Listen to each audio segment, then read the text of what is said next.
If you're transitioning from breastfeeding or looking to stop your milk supply, it's important to approach this process safely and comfortably.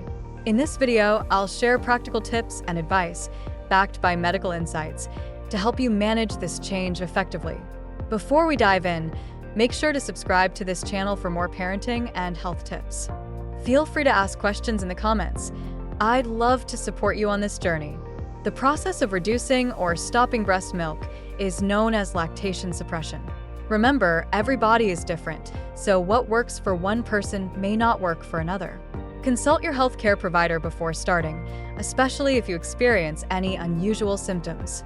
One of the safest ways to stop milk supply is by gradually reducing breastfeeding or pumping sessions. Start by dropping one feeding every few days. This gives your body time to adjust and minimizes discomfort. As your milk supply decreases, you might experience engorgement. Here's how to manage it. Use cold compresses. Apply them to your breasts to reduce swelling and ease pain. Wear a supportive bra.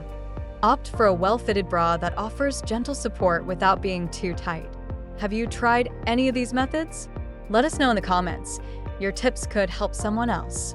There are over-the-counter medications like decongestants that might help reduce milk supply. Always check with your doctor before using any medication. For a natural approach, drink sage tea. Sage contains a compound called estrogen, which can help reduce milk production. Stay hydrated and maintain a balanced diet. Avoid binding your breasts tightly. While this might seem like a quick fix, it can cause complications like blocked ducts or mastitis. Another thing to avoid is sudden cessation. Going cold turkey can lead to pain, engorgement, and even infection.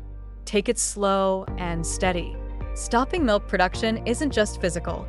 It can also be an emotional journey. It's okay to feel a mix of emotions, relief, sadness, or uncertainty. Remember, you're doing what's best for you and your baby.